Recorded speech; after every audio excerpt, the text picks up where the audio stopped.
नमस्कार, हमारी खास पेशकश में आपका स्वागत है। मैं हूं मनोज मानस और सबसे पहले हम बात करेंगे हिंसा का असर भारत की नजर। हम बात कर रहे हैं बांग्लादेश की हिंसा की। सर्वदलीय बैठक में विदेश मंत्री एस जयशंकर ने बताया कि बांग्लादेश की स्थिति पर भारत सरकार की कड़ी नजर है। जो भी स्थिति होगी उसके बारे में सूचित किया जाएगा। विदेश मंत्री ने बताया कि स्थिति इतनी चिंताजनक नहीं है कि उनको एयरलिफ्ट करने की नौबत आए। शेख हसीना भारत में ही रहेंगी या किसी दूसरे देश में राजनीतिक शरण लेंगी, इस पर अभी कोई फैसला नहीं हुआ है।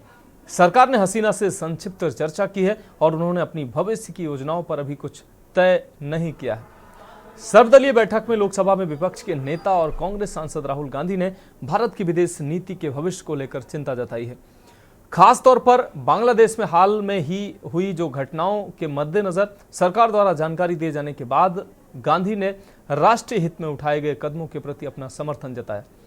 उन्होंने यह भी सवाल उठाया कि क्या इस घटना में विदेशी ताकतें शामिल थीं और बांग्लादेशियों में अल्पसंख्यकों की स्थिति के बारे में चिंता जताई।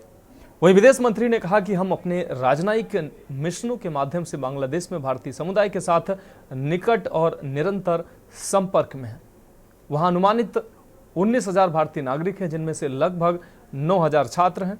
जुलाई में अधिकांश छात्र वापस लौट आए हैं। हम बांग्लादेश में अल्पसंख्यकों की स्थिति पर भी नजर बनाए हुए हैं। उनकी सुरक्षा भलाई सुनिश्चित करने के लिए विभिन्न समूहों और संगठनों द्वारा पहल की खबरें स्वाभाविक हैं। स्वाभाविक रूप से हम कानून और व्यवस्था बहाल होने तक बहुत चिंतित रहेंगे।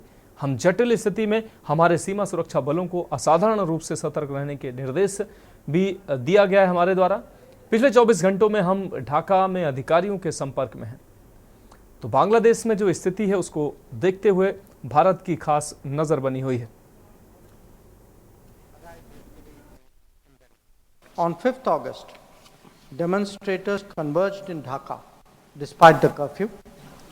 Our understanding is that after a meeting with leaders of the security establishment, Prime Minister Sheikh Hasina apparently made the decision to resign. At very short notice, she requested approval to come for the moment to India.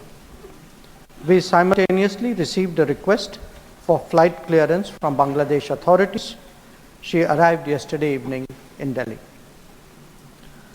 The situation in Bangladesh, sir, is still evolving.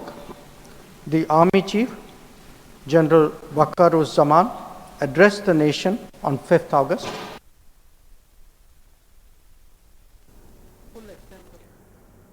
तो हिंसा का असर बांग्लादेश में साफ तौर पर दुनिया ने देखा और भारत की इस पर नज़र है। पड़ोसी देश होने के नाते भारत की इस पर खास नज़र है। एक तो पड़ोसी देश, दूसरा मित्र देश होने के नाते भारत का विशेष ध्यान इस ओर बना हुआ है। आपको बता दें कि लगातार भारत की नज़र बनी हुई है बांग्लादेश की स्थिति पर। शेख हसीना भारत में रहेंगी या किसी अन्य देश में वो शरण लेंगी, इस पर अभी निर्णय नहीं हुआ है। बांग्लादेश की पूर्व प्रधानमंत्री शेख हसीना के द्वारा ये निर्णय लिया जाएगा। फिलहाल अभी ये निर्णय नहीं लिया गया है कि वो भारत में रहेंगी या किसी अन्य देश में वो शरण लेंगी।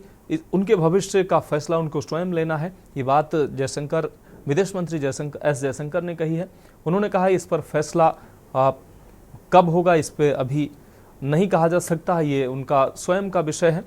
वहीं बांग्लादेश की स्थिति पर भी भारत की नज़र बनी हुई है। विदेश मंत्री एस जयशंकर ने कहा कि भारतीयों की सुरक्षा उनकी पहली प्राथमिकता है। लगभग 19,000 लोग बांग्लादेश में भारत के मौजूद हैं, जिसमें 9,000 छात्र हैं, जिसमें अधिकांश छात्रों के बारे में उन्होंने बताया कि जो जुलाई का महीना होता है उसमें छुट्टियों का जो समय होता है, तो अधिकांश जो छात्र होते हैं वो अपने घर पर वापसी कर चुके हैं, लेकिन आंशिक रूप से अभी भी वहाँ छात्र मौजूद हैं।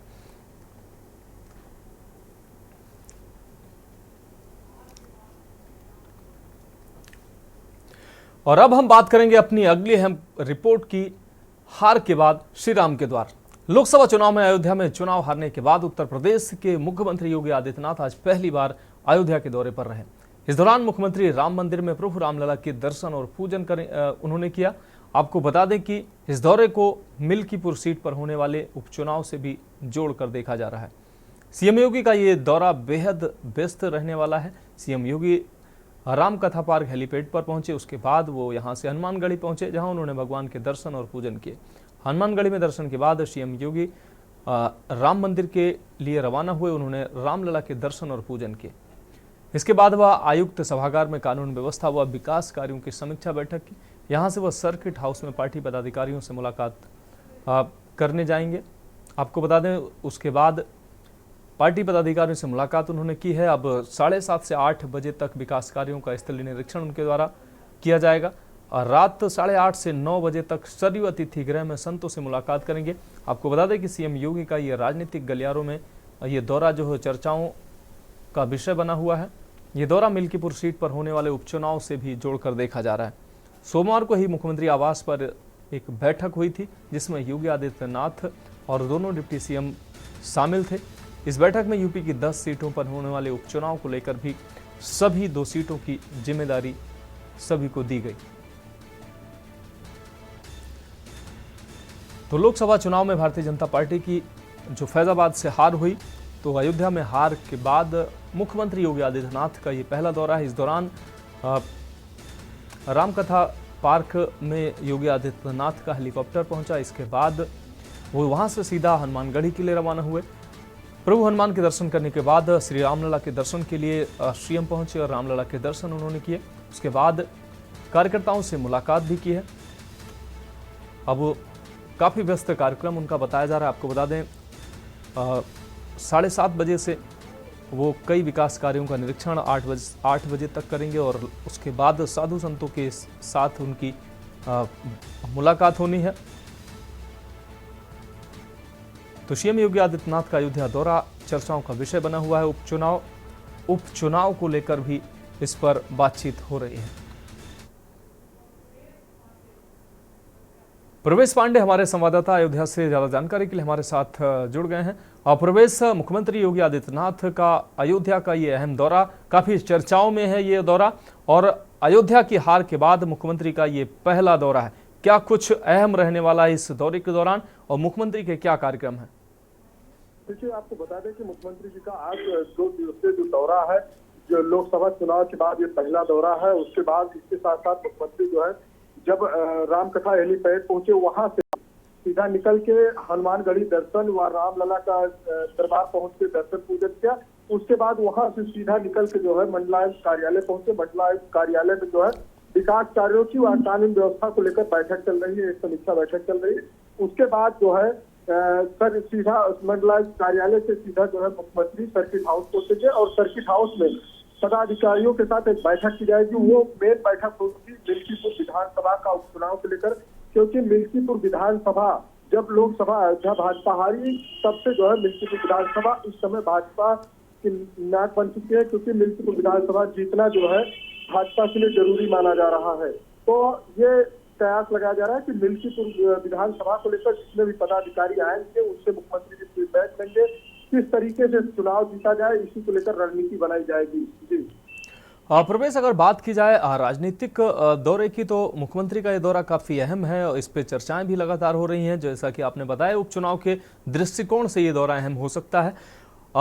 सपा की जो 5 सीटें हैं उस पर खास नजर है मुख्यमंत्री की, और इसके लिए अब उन्होंने कमर कस ली है और लगातार दौरे शुरू कर दिए हैं। प्रवेश, बिल्कुल, आपको बता दें कि अयोध्या हो चाहे अम्बेडकर नगर हो या मंडल की बात अगर करें, तो जो भी सीटों पे उपचुनाव होना है उसको जो है भाजपा ने जो है स्वयं मुख्यमंत्री योगी आदित्यनाथ ने स्वयं उसकी कमान संभाली है और जो है लगातार बैठकें की जा रही हैं, समीक्षा बैठक हो रही, किस तरीके से उपचुनाव को जीतना है। लेकिन भाजपा लगातार इस मुद्दे पे काम कर रही है कि उपचुनाव के सभी सीटों को जीतना है। जी प्रवेश, इस तमाम जानकारी के लिए आपका बहुत शुक्रिया। आप हमारे साथ बने रहिए, आगे भी हम आपसे अपडेट लेंगे। तो आपको बता दें कि मुख्यमंत्री योगी आदित्यनाथ का अयोध्या का यह अहम दौरा, इस दौरान हनुमानगढ़ी और रामलला के दर्शन भी उन्होंने किए।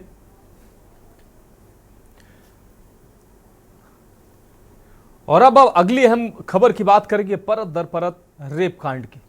अयोध्या दुष्कर्म मामले में अब एक नया मोड़ आ गया है। इस केस में सपा नेता पर दूसरे आरोपी राजू को संरक्षण देने का भी आरोप लगा। आपको बता दें कि 12 वर्षीय दुष्कर्म पीड़िता के परिजनों को आरोपी पक्ष कई दिनों से बरगलाने की कोशिश कर रहा था। निषाद समाज के अन्य लोगों के माध्यम से मामले में समझौता करने के लिए तरह तरह के प्रलोभन दिए जा रहे थे। पुलिस की जांच व परिजनों के बयानों में एक एक कड़ियां अब खुलती जा रही हैं। आपको बता दें कि राजू 2.5 माह पहले खेत में काम कर रही बालिका को बेकरी में काम करने के लिए ले गया था। दर्ज एफआईआर के अनुसार पहले सपा नेता मोईद खान ने उसके साथ दुष्कर्म किया। राजू ने वीडियो बनाया और फिर बालिका को ब्लैकमेल करके उसने भी दुष्कर्म किया। बालिका की तबीयत बिगड़ने पर मामला उजागर हुआ तो आरोपी पक्ष के लोग परिजनों को तरह तरह से बरगलाने की कोशिश कर रहे थे। सूत्रों के अनुसार राजू घटना के बाद से ही सीतापुर में छुपा था।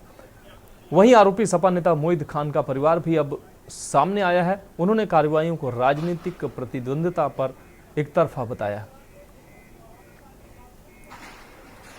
तो प्रवेश पांडे इस खबर पर हमारे साथ अयोध्या से जुड़ गए हैं। प्रवेश, राजू जो इस कांड का, अयोध्या रेप कांड का दूसरा हैवान था, मैं हैवान कह रहा हूं इसको, दूसरा हैवान था, उसके बारे में अहम खुलासा हुआ है। वीडियो बनाने वाला यही शख्स था। इसी के द्वारा बनाए हुए वीडियो से लगातार बालिका को ब्लैकमेल किया गया और अब वो भी शिकंजे में आया है। बिल्कुल, आपको बता दें कि इस पूरे मामले में सबसे पहले जो है नाम राजू का निकल के आया था और उसके बाद मोहित का नाम निकल के आया था। लेकिन पुलिस जो है लगातार जो है जो उस पर कार्रवाई कर रही है, लगातार उस पर जांचें चल रही है।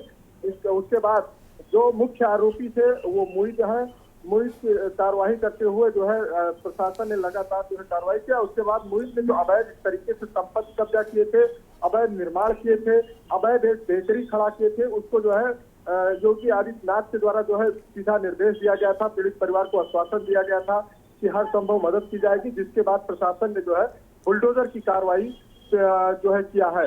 इसके साथ साथ आपको बता दें कि जो मुख्य आरोपी है मोहित खान, अभी उनके यहाँ जो सूत्र बताते हैं उनके यहाँ अभी और भी बड़ी कार्रवाई होनी बाकी है, क्योंकि जो जहाँ पे जब 2012 में जो दंगा हुआ था उसमें भदरसा प्रभावित हुआ था, जिसके बाद 2012 से मोहित खान की जो बिल्डिंग थी, अवैध बिल्डिंग, वहां पे जो है लगातार 2012 से चौकी चलाई जा रही थी। लेकिन जब मामला गैंगरेप का सामने आता है उसके बाद रातों रात जो है मोहित खान की बिल्डिंग से चौकी भरतपुर शिफ्ट कर दी जाती है।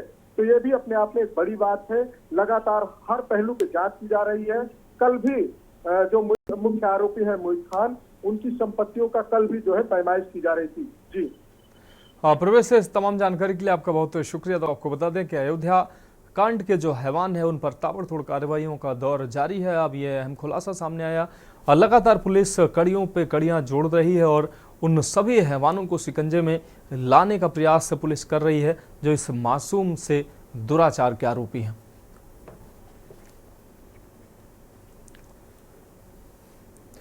और अब अगली खबर की बात करेंगे। मौसम की दुश्वारी, रेस्क्यू जारी। केदार घाटी में आई आपदा के बाद रेस्क्यू अभियान का आज 6वां दिन है। धाम में आज भी मौसम खराब है। विजिबिलिटी जो है वो बाधित होने के चलते हेली सेवाओं से अब तक रेस्क्यू शुरू नहीं किया जा सका है। वहीं विपरीत परिस्थितियों के बीच पैदल मार्ग से रेस्क्यू अभियान जारी है। आज करीब 150 स्थानीय लोगों को केदारनाथ से भीमबली के लिए एनडीआरएफ और एसडीआरएफ की देखरेख में रवाना किया गया।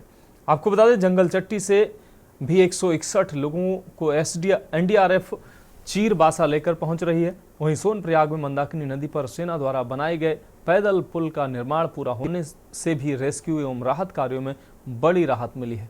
उधर आपको बता दें, उधर सड़क एवं पैदल मार्गों के पुनर्स्थापन का कार्य तेजी से शुरू हो गया है। विभिन्न स्थानों पर पीडब्ल्यूडी की टीम निगरानी में पैदल यात्रा मार्गों का निर्माण शुरू कर चुकी है। वहीं राष्ट्रीय राजमार्ग सोनप्रयाग से गौरीकुंड के बीच वॉश आउट इस एरिया और अन्य क्षतिग्रस्त मार्गों पर कार्य शुरू हो चुका है। आपको बता दें कि धाम में 50 श्रद्धालुओं सहित 2300 लोग हैं, जिसमें से आज 400 लोगों को पैदल मार्ग से वापस लाया जाएगा। तो लगातार रेस्क्यू जारी है और रेस्क्यू में तमाम कठिनाइयां भी सामने आ रही हैं। केदार घाटी में रेस्क्यू का आज 6वां दिन है। धाम में मौसम खराब है और पैदल मार्ग से लोगों को लाया जा रहा है। विजिबिलिटी कम होने की वजह से जो हेली सेवा है उसका इस्तेमाल नहीं हो पा रहा है और हेलीकॉप्टर के माध्यम से लोगों को लाया नहीं जा पा रहा है। अंकित काला हमारे संवाददाता ज़्यादा जानकारी के लिए हमारे साथ जुड़ गए हैं। अंकित, लगातार केदार घाटी में रेस्क्यू जारी है, बड़ी मात्रा में लोगों का रेस्क्यू किया जा चुका है और अभी और ये रेस्क्यू लगातार जारी है। तमाम रुकावटें, दिक्कतें भी इस मार्ग में आ रही हैं, क्या कुछ अहम अपडेट है? देखिए मनोज, ये आपने सही कहा कि रुकावटें आ रही है। दरअसल मौसम में लगातार खराबी आ रही है, इस वजह से विजिबिलिटी साफ नहीं हो पा रही है। इसकी वजह से जो हेलीकॉप्टर है वो उड़ान नहीं भर पा रहे हैं। हालांकि सरकार जरूर कोशिश कर रही है कि जल्द से जल्द इस रेस्क्यू ऑपरेशन को पूरा किया जाए, और ऐसी खबरें भी है कि ये रेस्क्यू ऑपरेशन अंतिम चरण में है। लेकिन फिलहाल अभी की अगर हम बात करते हैं तो कुछ एक लोग इस समय अलग अलग मार्गों में फंसे हुए, जिसको निकालने का प्रयास किया जा रहा है मनोज। लेकिन बड़ी समस्या मौसम यहाँ पर उत्पन्न हो रही है, क्योंकि जैसे ही हेलीकॉप्टर रेस्क्यू के लिए उड़ रहा है तो उस दौरान भारी वर्षा और बादल छाने की वजह से इस रेस्क्यू ऑपरेशन में दिक्कत हो रही है। लेकिन दूसरी तरफ अलग अलग मार्गों में जो लोग फंसे हुए हैं उनको वैकल्पिक मार्गों के माध्यम से उन्हें निकाला जा रहा है। इसके अलावा आज मुख्यमंत्री ने भी निरीक्षण करा है। मुख्यमंत्री ने अधिकारियों को ये दिशा निर्देश दिए हैं कि जल्द से जल्द रेस्क्यू ऑपरेशन पूरा हो और जो भी मार्गों में फंसे हुए लोग हैं उन्हें जल्द से जल्द उनका रेस्क्यू किया जाए। लेकिन इस बीच जो मौसम है वो काफी रुकावट पैदा कर रहा है मनोज। निश्चित रूप से अंकित, इस तमाम जानकारी के लिए आपका बहुत शुक्रिया। तो आपको बता दें, पैदल मार्ग से रेस्क्यू अभियान लगातार जारी है, लगातार लोगों का रेस्क्यू किया जा रहा है। हालांकि मौसम भी लगातार बाधा बना हुआ है। तो यहां एक ब्रेक का वक्त हो गया और ब्रेक के बाद हम बात करेंगे अब बंटवारा निर्विवाद की। आप देख रहे हैं के न्यूज, खबरों का सारथी। ब्रेक के बाद हमारी खास पेशकश में एक बार फिर से आपका स्वागत है। हम बात कर रहे हैं अब बंटवारा निर्विवाद। योगी सरकार ने एक और बड़ा फैसला लिया है। अब बिना विवाद पीढ़ियों की संपत्ति का आसानी से बंटवारा हो सकेगा। खुद के जीवित रहते अपनी अचल संपत्ति को परिवारीजनों को देने में सहूलियत होगी। मुख्यमंत्री के निर्देश पर विभाजन और आपको बता दें व्यवस्थापन के लिए नई व्यवस्था शीघ्र लागू होगी। आपको बता दें कि 5,000 रुपए के स्टाम्प शुल्क के साथ अपनी अचल संपत्ति को रक्त संबंधियों के नाम करने की बड़ी सहूलियतें देने के बाद उत्तर प्रदेश में अब पारिवारिक विभाजन और व्यवस्थापन में भी बड़ी सुविधा मिलने जा रही है। मुख्यमंत्री योगी आदित्यनाथ ने निर्देश दिए हैं कि एक परिवार के सदस्यों के बीच अचल संपत्ति के बंटवारे और जीवित व्यक्ति द्वारा अपनी संपत्ति को अपने परिजनों के नाम किए जाने पर देय स्टाम्प शुल्क भी 5,000 रुपए तय किया जाए। मुख्यमंत्री ने कहा कि अधिक खर्च के कारण प्रायः परिवार में विभाजन की स्थिति में विवाद की स्थिति बनती है और कोर्ट केस की भी हो जाते हैं। न्यूनतम स्टाम्प शुल्क होने से परिवार के बीच सेटलमेंट आसानी से हो सकेगा। मुख्यमंत्री ने कहा कि प्रधानमंत्री नरेंद्र मोदी के मार्गदर्शन में राज्य सरकार द्वारा आम आदमी के ईज ऑफ लिविंग के लिए अनेक प्रयास किए गए हैं। संपत्ति विभाजन और व्यवस्थापन प्रक्रिया में सरलीकरण से लोगों को और भी सुविधा होगी। तो ये बड़ा कदम है। आपको बता दें, तमाम ऐसे मामले होते हैं जो परिवार के बीच में संपत्ति विवाद का कारण बनते हैं। छोटे छोटे मामले में लंबे समय तक कोर्ट और कचहरियों के चक्कर परिवारों को लगाना पड़ता है। तो लेकिन मुख्यमंत्री के इस अभिनव प्रयास और इसकी अभिनव पहल से एक बड़ी जो समस्या समाज के बीच जो उत्पन्न होती है पारिवारिक बंटवारे में, जमीन बंटवारे में, उससे लोगों को निजात मिल सकती है और लोगों को लाभ भी मिल सकता है।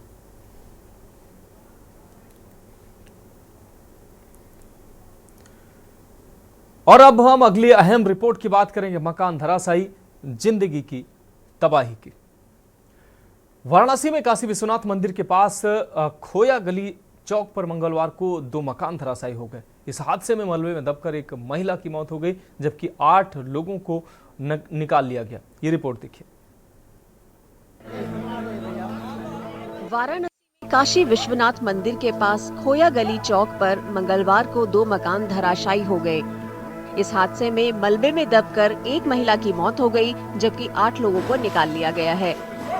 घटना के तुरंत बाद एनडीआरएफ की टीम मौके पर पहुंची। मलबे से बाहर निकाले गए लोगों को अस्पताल में भर्ती कराया गया है। हमको जैसी सूचना मिली थी तुरंत हमारी 2 टीमें यहाँ आ गई थी और जैसा आपको पता है ये बहुत ही एक चुनौतीपूर्ण ऑपरेशन था। तो हमने अपने अनुभव और अपने तकनीक के सहारे बहुत ही कम समय में जो यहाँ पर 8 विक्टिम्स थे उनको यहाँ पर हमने रिट्रीव किया है और आपके सामने है कि सभी लोगों को यहाँ अस्पताल रेफर कर दिया है। एक महिला कांस्टेबल इसमें इंजर्ड हुई थी जो यहाँ पर ड्यूटी पर थी, उसको बीएचयू ट्रॉमा सेंटर भेजा गया है जहाँ पर डॉक्टरों ने उसकी हालत खतरे से बाहर बताई है। इसमें जितनी भी हमारी फोर्सेस हैं, एनडीआरएफ है, एसडीआरएफ है, फायर सर्विस है, पीएसी है, लोकल पुलिस है, सभी के सहयोग से ये ऑपरेशन को अंजाम दिया गया है। हालांकि मलबे में अभी भी कई लोगों के दबे होने की आशंका है, जिन्हें निकालने के लिए रेस्क्यू ऑपरेशन चल रहा है।